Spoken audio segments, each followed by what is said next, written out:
All right, so from the mid-thigh position, we got to get to the ground. And at this point, I try to have the athlete have the idea that they're going to try to keep this angle the same and then just bend the knees down to the ground. Now, in all honesty, your back angle does slightly change from the top of the knee to mid-thigh. There is a slight difference, but it's not like the deadlift. So when I'm coaching this again in a large group in a short format, I try to have them have this idea that we're keeping hips and shoulders rising together to the mid-thigh position. So they don't start opening the hips at the knees, they start opening the hips at the mid-thigh position. And that's when they want to hit the vertical. So that's what Coach Bergner says, staying over the bar. We want your chest staying over the bar for longer than we would in the deadlift. We want you to feel that mid-thigh position before you really release and jump up. Does that make sense? God, I'm not going to say that one more time. Stop. Like I said, in all honesty, once you're above the knees, there will be a slight back angle change, but it's not as big as the deadlift. So kind of in a large group fast format, just stay over the bar, keep your hips and shoulders rising together. What I'll do at this point from that hang position is I'll actually go slow. So I'll have them first find the hang position, after we jump and land in an overhead squat a few times there, and then down to mid-shin, and then I'll have them come back up, but most of them will open the chest too fast and go around the knees big time. And so they'll be like, when they get back to this mid-thigh, they're not the right position at all. It's not the same where they were. And that's just because holding that start and holding the hips and shoulders is so demanding that they just want to get out of it, all right? So we'll typically have to walk through that a couple times. We'll be like, you can't go around the knees just like your deadlift, pull the knees back, keep the chest up. And I'll try to walk through that a couple times where it's to mid-thigh, down to mid-shin, up to mid-thigh, and then I'll just have them stand, and we'll do a couple reps like that, and then finally at a third rep or so, maybe when we get to mid-thigh, we're going to jump and land an overhead squat. Yeah, go ahead, Keith. So you only do the mid-thigh and the mid-shin, you don't stop around the knees at all? I don't change that, and part of it's because of timing. Okay. And I think that there's more to learn from just the mid-thigh and the ground than necessarily worrying about that slight back angle change at the knees. As long as they're pulling their knees back and keeping the bar close, it'll be the right bar path. You know what I mean? That's the only reason I usually teach from the knees, is just to make sure that they get the knees back at that position, so I can set them all up there, make sure they're hitting that knees back position versus being in that sort of squatty position. Yeah, and if that works, definitely use use the knee part too. Sometimes I just, there's too many positions. What was I going to say about that? Oh, okay. And then so we're at the ground at that point.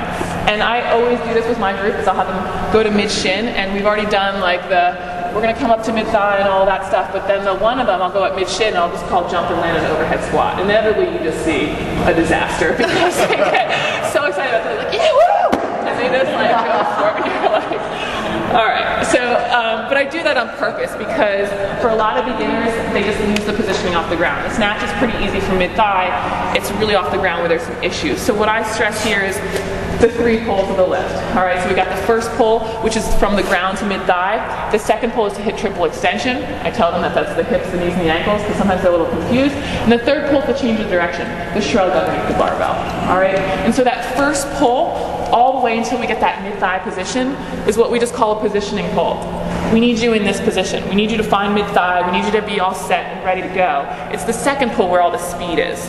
Now, lifters that you've seen online and stuff, they can go fast off the ground. Anybody can go fast off the ground as long as they keep their position.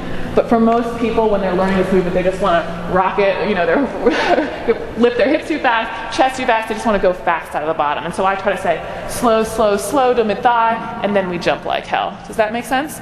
And so what I'll have them do is try. I just did it, Sherwood. We'll try to have them do that pacing as a large group. We're going to snatch from the ground, but think about pacing. Hold your positioning, and then go. So at that point, I'll probably do a couple reps there.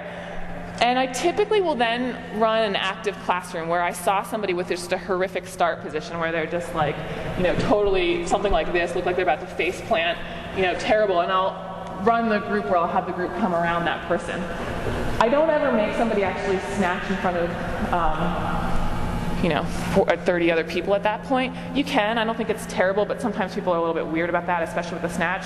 So I just talk about setup position there, and I try to relate it back to our deadlift start position. And so Chris's start position here, we're looking for weight on the heels, lumbar curve, and shoulders over bar when we talk about our regular deadlift. It's the same thing in the snatch. weight on the heels, lumbar curve, shoulders over the bar. It just feels really different because of that wider grip. And so I just kind of hammer that home that, go ahead and rest, that you have the mechanics of the deadlift, you have also the mechanics of the snatch. The only thing that we're changing really is that we're just opening our hips a little bit later. We're delaying that opening of the hips to mid-thigh. And so at that point, it's normally about 20 minutes. And so I either run a couple more from the ground and calling the errors that I can, or I might bring it in and actually talk about the hook grip at that time, or other questions that I might have.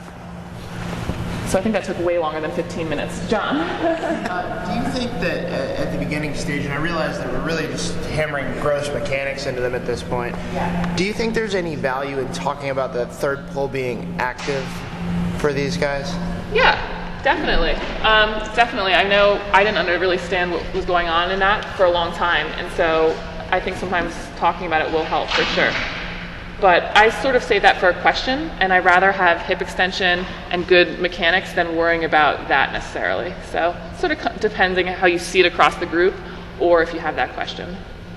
I actually talk about probably the first pull more, just because off the ground people lose their positioning way more than necessarily understanding the third pull. Yeah. I've heard a lot of CrossFit HQ coaches and Bergner alike talk about the bottom position as more of a squatty type of deadlift, knees out, toes out, not the way that you just went through it. Is it good, bad, indifferent? Yeah, so there's a lot of lifters, I think you're talking about kind of set up like this. Yes. Yeah, and I kind of do that too, and it's sort of James, it's sort of kind of action dependent. Long legs typically will allow, this will allow a more upright posture, and so you'll let them go ahead and bow out. Somebody who's kind of thicker through the midsection, some extra credit, you might have to make them bow out so that they can get in the right position.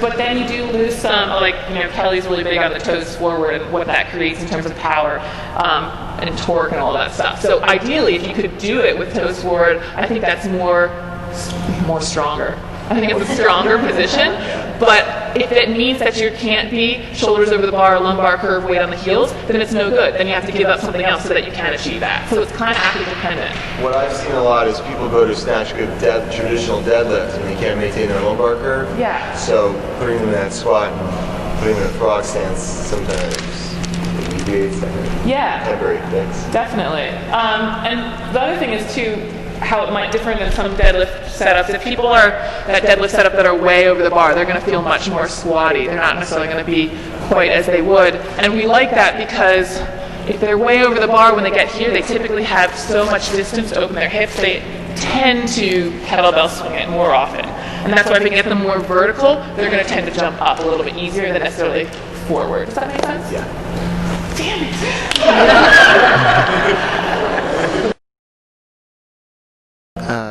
The third pull, of course, is when you're at triple extension and you're pulling under the barbell. The barbell becomes an anchor in space, essentially. You can imagine that if you took a short pull-up bar and you put it at your waist, right, you could actually pull on it to pull yourself under it. And so the barbell at sufficient weight becomes that way. So the concern in the snatch group is with a light PVC pipe, a pipe that doesn't weigh anything, can you teach that active pull? My concern being that there's a misconception that it's a drop. And of course it's active. You're pulling on that anchor in space to get into the bottom.